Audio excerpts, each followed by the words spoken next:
আমি কেন পাঠাইছি জানো নি? তুমি মুসা কি জানতে চাইছো? বলে আল্লাহ আমি জানতে চাইছি তোমার বান্দারে তুমি কত ভালোবাসো। আমি আল্লাহ সেটাই তোমারে প্রমাণ দিতে চাই। আল্লাহু আকবার। মুসা নবী কয় আল্লাহ তুমি তোমার বান্দারে কত ভালোবাসো এটাই যদি জানাইতে চাও তাইলে আমার এই পাহাড়ের পাশে কেন দাঁড় করাইলা? আর এইখানে তো দেখি একটা যুবক রক্তমাখা শরীর নিয়া একটা কলিজা নিয়ে কান্দে। মুসা নবীর দিকে আমার আল্লাহ কয় মুসা ওই যুবককে প্রশ্ন করো কলিজাটা কার? এইবার মুসা নবী কয় পাগলা রে তোমার হাতে কি দেখা যায়? এইবার যুবকটা তাজা কলিজা দিয়া কান্দে রে, ছোট পাটি করে কাঁদতেছে আর বলে নবী গো আমার মতো অপরাধী এই জগতের ভিতরে আর একজন নাই। মুসা নবী কয় কারণটা কি? বলে আমি হইলাম পাপী। ও নবী গো আমার মতো পাপী বুঝি এই জগতে আর একটাও নাই। মুসা নবী কয় কারণ কি? কারণ কি? কি জন্য তুমি এত ভয় পাও? এই যুবকটা কান্দে রে আমার সিংহঘাটি বাসীরা। এই যুবকটা তরতর করে কাঁদতেছে বলতেছে নবী গো আমার হাতে যেই কলিজা দেখা যায় গো নবী এই কলিজাটা কার জানেননি? মুসা নবী কয় এই কলিজাটা কার? এইবার যুবক কান্দে আর কয় নবী গো এই কলিজাটা হইল আমার জনম দুঃখনী মায়ের। মুসা নবী কয় না বারবার তুরে সইরা যারে মায়ের কলিজা কেমনে নিলি তোর হাতে কেমনে আইলো বুঝে আসে না। আল্লাহ কয় মুসা মায়ের কলিজা তার হাতে কেমনে আসলো তারে একটু প্রশ্ন করবা। আল্লাহু আকবার। মুসা নবী ডাক দিয়ে কয় পাগলা রে তোর হাতে সেই কলিজা দেখা যায় রে পাগলা এই কলিজা তোর মায়ের কলিজা কেমনে তোর হাতে আইলো? এইবার যুবকে কান্দে আর কয় নবী গো নবী গো এই কথা আমি কেমনে বলবো? আমার মতো পাপী বুঝি এই জগতে আর একটাও নাই। আমার জীবনে আমি যেই পাপ করেছি গো নবী এই পাপী মুখটা আমি আল্লাহরে কেমনে দেখাবো? আমার ভয় হয়, আমার ভিতরে ভয় লেগে গেছে। আমার এই পাপী মুখটা বুঝার কাউরে দেখাইতে পারবো না। মুসা নবী কয় কারণটা কি? কারণটা কি? পাগলা কয় নবী গো ও নবী গো আমি একটা মেয়েরে ভালোবাসলাম, যেই মেয়েটার প্রেমে আমি পাগল হইলাম। ওই মেয়েটা আমারে পরীক্ষা করার জন্য বলল আমি যা বলবো তুমি তাতে রাজি আছো নিয়ে। আমি সুন্দরী মেয়ের প্রেমে পাগল হইয়া বললাম তুমি আমারে সেই পরীক্ষা দিবা, ওই পরীক্ষাতে আমি পাস করব, ওই পরীক্ষায় আমি পাস করব, আমাকে তুমি পরীক্ষা দিতে পারো। ও সুন্দরী তবে আমার শর্ত হইল আমি তোমার পরীক্ষায় পাস করলে তুমি আমারে বিয়ে করবা। মুসা নবী কয় কি এমন পরীক্ষা দিল? যুবক কান্দে আরে কয় নবী গো আগে বুঝি নাই গো নবী অপরাধ হওয়ার পরে বুঝা পালাইছি।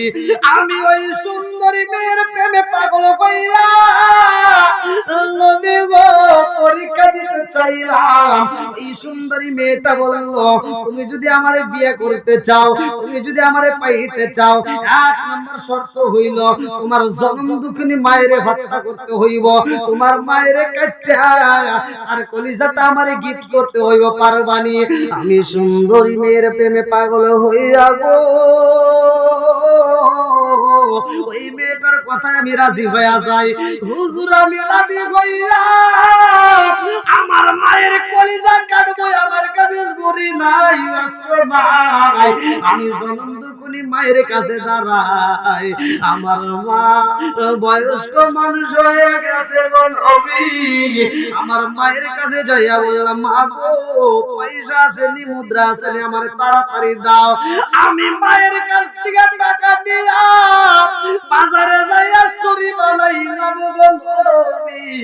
এই ছুরি বানাইয়া যখন আমি বাড়ির দিকে রওনা হইলাম, আমার পায়ের শব্দ পাইয়া আমার জনম দুঃখিনী মা ঘরের ভিতর দিকে আওয়াজ দেয় বাবা আইসোনি।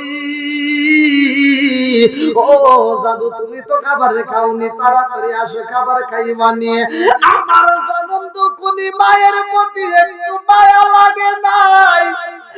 নবী গো, নবী গো, আমি মেয়েটার প্রেমে পাগল হইয়া এইবার লম্বা একটা ছুরি আমি পিছনে নিয়ে মায়ের সামনে দাঁড়াইলাম। আমার জনম দুঃখনি মা আমার দিকে তাকায় কই, জাদু রে তোর ঠোঁটটা শুকায় গেছে রে বাবা, তোমার মনটা কেন বেজার দেখা যায়, কি এমন টেনশন করো? আমি তো মায়ের বলতে পারি না, মা গো আমি কি চাই তুমি জানো না। আমি বললাম মা গো, ও মা আমি একটা জিনিস চাবো দিবানি। আমার জনম দুঃখনি মা আমার দিকে তাকায় কান্দার কয়, জাদু রে ও জাদু, আমি জনম দুঃখনি মা এই পেটে তোমার 10 মাস 10 দিন গর্ভে ধারণ করলাম। আমি জনম দুঃখনি মা কোনদিন তোমার কষ্ট দেই নাই রে বাবা, আমি নিজে না খায়া তোমারে খাওয়াইছি, আমি একটা ভালো পোশাক নিজে না পরে তোমারে পরাইছি। আজকে তুমি কি চাইবা রে বাবা, চাও আমি মা দিতে রাজি আছি। আল্লাহু আকবার। এই যুবক কান্নার কই, নবী গো, নবী গো, নবী গো, আমার জনম দুঃখনি মায়ের বললাম মা গো, ও মা তোমার কলিজাটা দিবানি রে মা, তোমার কলিজাটা আমার প্রয়োজন। আমার জনম দুঃখনি মা আমার দিকে তাকায় একটা মুস্কি হাসি দিয়া কই, জাদু রে তুমি আমার পরীক্ষা করতে চাও রে জাদু, আমার কলিজা তুমি কেটা কাইটা তুমি কি দেখতে চাও, আমার কলিজার ভিতর কি আছে তুমি দেখতে চাওনি? ও বাবা শুইনা রে, আমার কলিজার চাইতে আমি তোরে বেশি ভালোবাসি। জোরে জোরে কন্যা সুবহানাল্লাহ। ও গো মায়ার নবী গো, তুমি প্রেম শিখায়া কোথায় লোকাইলা বল, ও গো মায়ার নবী গো, তুমি প্রেম শিখায়া কোথায় লোকাইলা, চিৎকার মেরে কন্যা আল্লাহু আকবার। কি মা ভালোবাসে কি বাসে না? জোরে কোন? প্রত্যেকটা মা প্রত্যেকটা সন্তানরেই ভালোবাসে, কথা কোন ঠিক কি না? আমরা ভালোবাসতে পারলাম না, মা ঠিকই ভালোবাসে। এই মায়ের ভালোবাসাটা যে কত বড়, এই দেখেন এই মেয়ের প্রেমে পাগল হইয়া মায়ের কলিজা আনতে গেছে। আমরাও তো কম না, আমরা ডিজিটাল বউ এসে ঘরের ভিতর, রাগ করবো না কি আবার, বউ এসে ওয়াজ করতে হলে তো বুঝাইতে হবে, ওয়াজ করতে হলে বুঝাইতে হবে। আমি শুধু ওয়াজ করে গেলাম, আপনারা খালি সকালবেলা করে হুজুর বাহ খুব সুন্দর ওয়াজ করছে, ভালোই তো না, ঘরের অজদি। বর্তমান ডিজিটাল যুগ, ডিজিটাল কথা একটু বলতেই হবে, কারণ ওয়াজ হইছে ডিজিটাল, যুগ হইছে ডিজিটাল, শ্রোতা হইছে মাথা টাল, কথা কোন লাগে। এখন ডিজিটাল যুগের পোলাপান বিয়ে শাদী কইরা ডিজিটাল একটা মেয়ে এনে ঘরের ভিতর ফলাইছে। এই ডিজিটাল বউ সারা রাত খালি ফেসবুক চালায়, রাত 12টা 1টা 2টা 3টা পর্যন্ত অনলাইনে থাকে, ফেসবুক চালায়, ইউটিউব টুইটার সব জায়গায় ওরা ঘোরাফেরা করে। রাত 3টা 4টার সময় ও ফজরের আজান দিলে ওর ঘুম ধরে, কথা কোন লাগে। ওই সময় ঘুমায় আসে, শাশুড়ি তো বুড়ি হয়ে গেছে, আর তার চোখে ঘুম নাই, ঠিক মতো ঘুমাইতে পারে না। ওই রাত 3টার থেকে কুটুর কুটুর করে, মানে ওটা আতায় এটা আতায়, বোঝেন নাই? ওরা তো ওই পান খায়, বুড়া বুড়ি হয়তো পয়সা থাকলে একটু গল্প টল্প করে, আর তা না বুড়ো দিন না থেকে বুড়িতে একা একা ভালো লাগে না। ফজরে আজান দেয়, যায় ফজরের নামাজটা পইরা দেয়, বৌমা তার ওঠে না, বুড়ি যায় নিজে নিজে ঘর দেয়, এরকম করে ঝাড়ু দেয়, কত কষ্ট করে করে ঝাড়ু দেয়, তাও ওঠেই না, কি করবো? আবার যায় চাউলটা নিয়ে চাউলটা তুলে দেয়, ভাতটা রান্না করে, তরকারিটা রান্না শেষ। আমার ডিজিটাল লক্ষ্মী বউ ঘর থেকে উঠতে গেছে, সকাল 10টার সময় ওইটা বিরাজটা আছে, আম্মা ঠিক কথা কয় না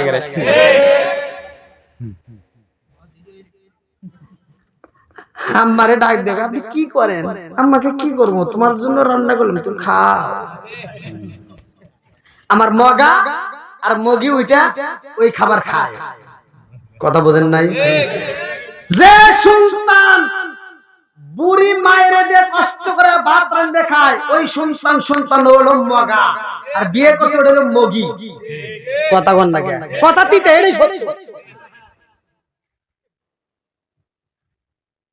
আমার কথাই ভাই তিতে। খুব সুন্দর। যাইন নে বার যাইন নে, সুন্দর কইতেছেন। এই সাউন্ড যদি পাই যে আপনি সুন্দর কইছেন তাহলে খবর আছে। কি সন্তান এরকম আছে না নাই? একসাথে বলেন আছে না নাই? আয় রাগ করো না ভাই, আমি বলে দিয়ে যাই। আল্লাহ বলছে ওয়া ইযা কুরিয়াল কুরআনু ফাসতামিউ লাহু ওয়া আনসিতু লাআল্লাকুম তুরহামুন।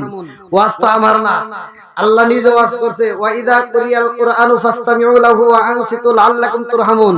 আল্লাহ বলছে যখন তোমাদের মাঝে কোরআন তেলাওয়াত করা হয়, কোনো কথা বলা যাবে না, হই হল্লা করা যাবে না, চিল্লাচিল্লি করবে না, তোমরা নীরবতা পালন করে শোনো, লাআল্লাকুম তুরহামুন, তোমাদের উপরে আল্লাহর রহমত বর্ষিত হবে। জোরে কোন সুবহানাল্লাহ।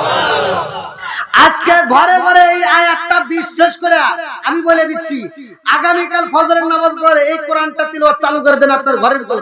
আপনার ওয়াইফকে নিয়ে আপনি দুজন যদি ঘরের ভিতর সকালবেলা এইবার ফজরের নামাজ পড়ে যদি কোরআন তিলাওয়াত করতে পারেন, খোদার কসম ওই ঘরের ভিতর স্বামী স্ত্রীর দ্বন্দ্ব, বউ শাশুড়ির দ্বন্দ্ব কোনো কিছু হবে না, জীবনে হবে না কপাল মন্দ, কপাল হবে হ্যাপি।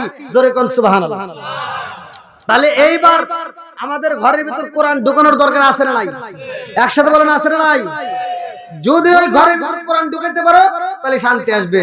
এই যুবক, কথা শুনতে হয়তো তিতা লাগতে পারে, আগেকার মুরব্বীরা বিয়ে করছে, বউ মারতে মারতে মারতে মারতে একেবারে উঠোনে ভিজা ফেলাইছে, তাও কিন্তু বউ ঘুরে যে করে চায় সাহস পায় না।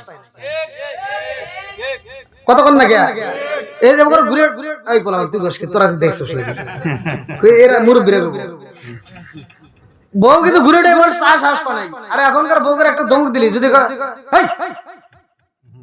বউ উল্টেই বসে, মানে চোখ দিয়েই মনে খাই আছে নাই? কতক্ষণ না গিয়া এ ভাই আবার এটা ভাইবেন না যে এটা সার আছে। আল্লাহ রাসূল বলছে এই মহিলার চোখে গরম সীসা আছে না, গরম সীসা এই সীসা গলায়া ওর চোখের স্বামীর কথা কানের ভিতরে ঢোকে না। কোনকার খালাতো ভাই তালতো ভাই নলেজে বিশ্ববিদ্যালয় একটু হ্যালো খায় তার ভিতরে যাই রে, ওই মহিলার কানের ভিতরে এটা দেওয়া হবে। দোষ খালি মহিলা করে দেই, আসলে মহিলা করে না। দোষ সবচেয়ে বড় দোষ এই মগার মানে ছেলে। সবচেয়ে বড় দোষ কার? ছেলেদের। সবচেয়ে বড় দোষ হলো ছেলেদের। কারণ হলো তুমি সঠিকভাবে পরিচালনা করতে পারো, সঠিকভাবে পরিচালনা করতে পারি নাই। এই জন্য আমি মনে করি সবচেয়ে বড় দোষ আমার আপনার ভিতরে। কারণ মেয়েটা যেদিন ঘরের ভিতরে আসছে ওই দিন আপনি কইছেন আমি এই বাড়ির হাম, আর যা আছে সব ঘরের খাম। মেয়ে দেখছি মেয়ে দেখছি কি করে ম্যানেজ করতে পারি সব ঠিক। 2 দিন পর কই কি একটা টিভি কিনে দাও না, ভালো থাকে না।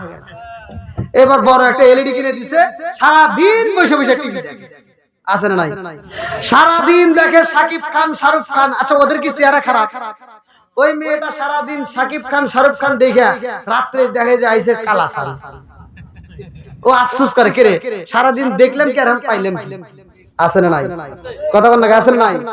এইজন্য মেয়েদের খালি দৌড় দাও। এই যে ঘরের ভিতর টিভি, এই সিরিয়াল দেখা বন্ধ করো, কোরআন তেলাওয়াত চালু করো, খোদার কসম ওই ঘরের ভিতর আল্লাহ শান্তি দিব। কথা কোন ঠিক কিনা? বন্ধুরা আমার ভালো করে শুনে নাও, এইবারে পাগল্লা কই নবী গো, নবী গো,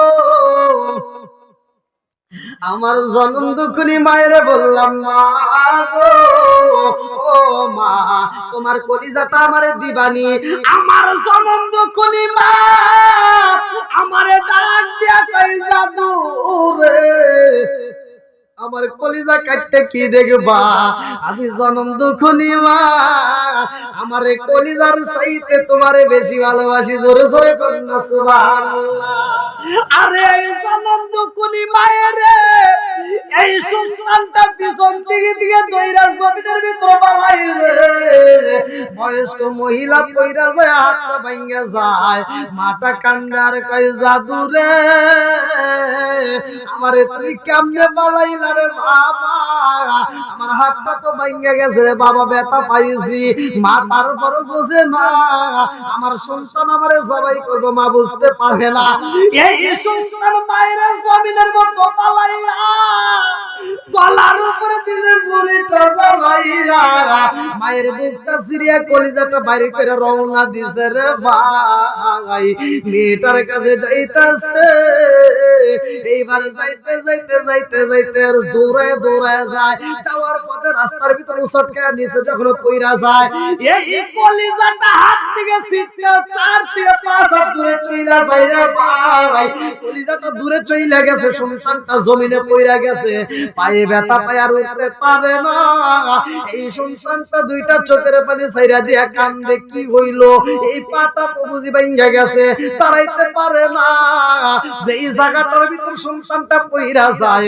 এই সন্তানটা কান্দে আর কই নবী গো আমি যেই জায়গাটায় পইরা গেছি ওই জায়গায় ডাইনে কোনো মানুষ নাই বামে কোনো মানুষ নাই সামনে কোনো মানুষ নাই পিছনে কোনো মানুষ নাই আমি যেই জায়গায় পড়ছি গো নবী আমার আশেপাশে কোনো ঘর নাই বাড়ি নাই আমি পইরা যাই একটা আওয়াজ পাইলাম আমি পইরা যাই আমি একটা আওয়াজ পাইলাম আমার সেই মায়ের গলাটা কাটতে কলিজাটা বাইরে করে নিয়ে আইছি নবী গো ওই মায়ের কণ্ঠ আমার কানে বাইসে আসলো আমি যখন পইরা গেছি গো নবী উঠতে পারি না এমন সময় আওয়াজ আসে জাদু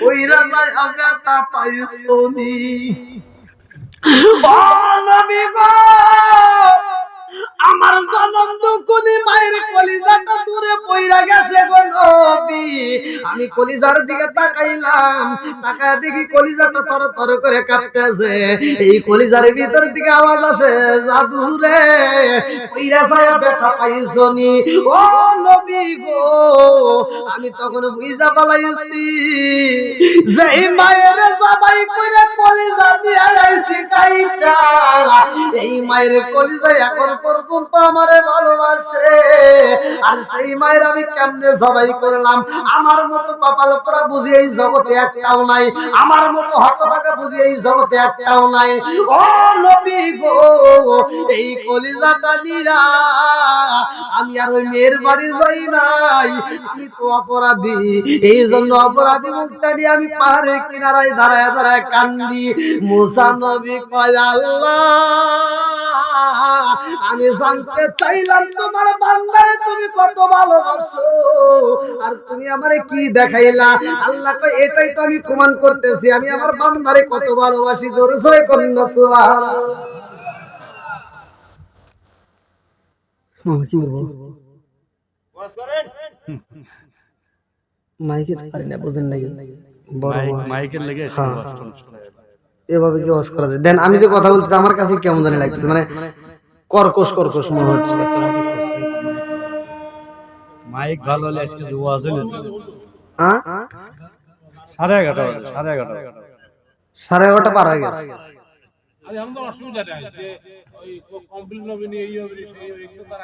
না তা নাই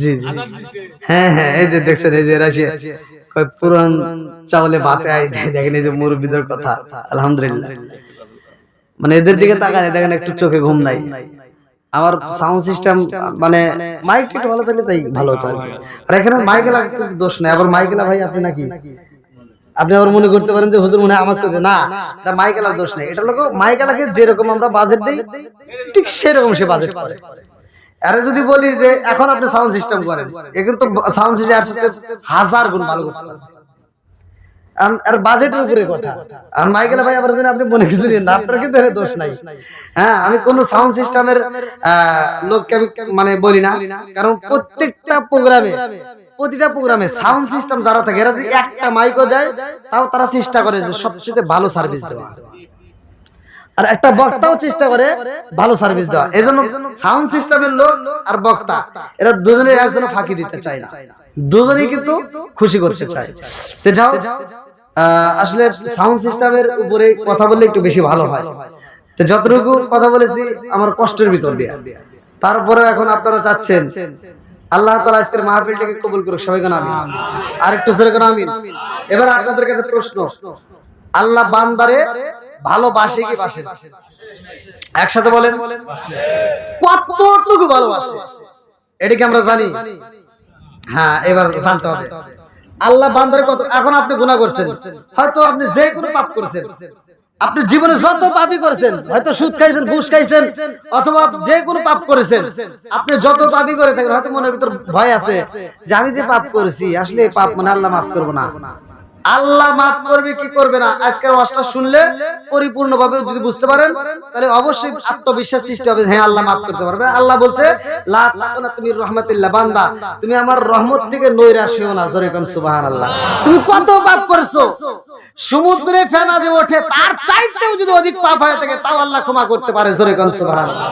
বন্ধুরা রে আমার, এইবার মুসা নবী কয় আল্লাহ জানতে চাইলাম তোমার বান্দারে তুমি কত ভালোবাসো, আর তুমি আমারে কি দেখাইলা? আল্লাহ কয় মুসা আমি আল্লাহ কত ভালোবাসি জানোনি? আমি আল্লাহ আমার বান্দারে যতটা ভালোবাসি, আমার বান্দারে আমি কতটুকু ভালোবাসি, আমার বান্দারে আমি যতটুকু ভালোবাসি, এই ভালোবাসা আমি আল্লাহর ভিতরে 100 ভাগ রয়ে গেছে। 100 ভাগের মধ্য থেকে একটা ভাগ আমি আল্লাহ তাআলা এই জমিনের মধ্যে ছিটিয়ে দিলাম। 100 ভাগের ভিতর একটা ভাগ, আর বাকি 99 ভাগটা আমার ভিতর রয়ে গেল। একটা ভাগ আমি জমিনের মধ্যে ছিটিয়ে দিছি, তার কিছু অংশ মায়ের কাছে পড়ছে, কিছু অংশ বাবার কাছে পড়ছে, কিছু অংশ মানুষের ভিতর, কিছু অংশ জিন জাতির উপরে, কিছু অংশ পশু পাখির উপরে, কিছু অংশ গরুর উপরে। এখন ঠিক কি কথা বুঝতেছেন তো? একটা গরুর উপর ভালোবাসা পড়ছে, এই জন্য গরুটা কি করলো? তার সন্তানকে দুধ দেয়, দেখি না? এই গরু যে দুধ খাচ্ছি, আপনারা মনে করতেছেন যে দুধ খাইলাম মানে মাপ পেয়ে গেলাম? না, যারা গরুর দুধ খাওয়ার পরে আল্লাহর শুকরিয়া আদায় করবে না, আল্লাহ তাআলা এক ফোঁটা দুধের দাবি তাদের ছাড়বে না। এই গরু ছাড়বেন আল্লাহর কাছে। এই গরুটা যে সূরা বাকারা আছে না, সূরা বাকারা কিন্তু আল্লাহ নাযিল করেছে গরু সম্পর্কে, পড়লে তাফসীর পড়লে পাওয়া যাবে। এই গরুটা ছোট্ট একটা বাছুর, 15 দিন 1 মাস বয়সের বাচ্চাটা গলায় রশি দিয়ে দূরে রেখে দেই। কতক্ষণ লাগে?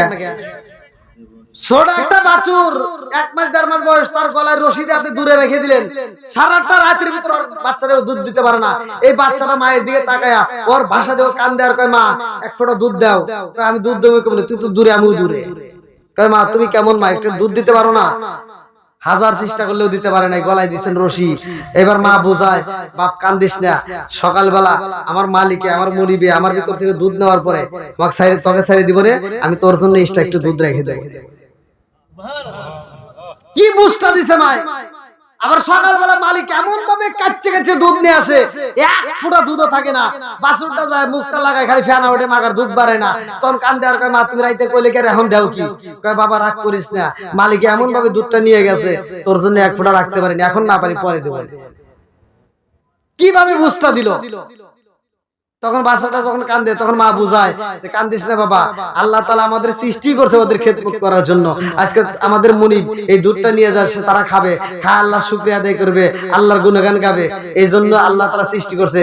আমি আল্লাহ তাআলার পক্ষ থেকে ওদেরকে মাফ করে দিলাম। জোরে কোন সুবহানাল্লাহ। হ্যাঁ, এত সহজ না।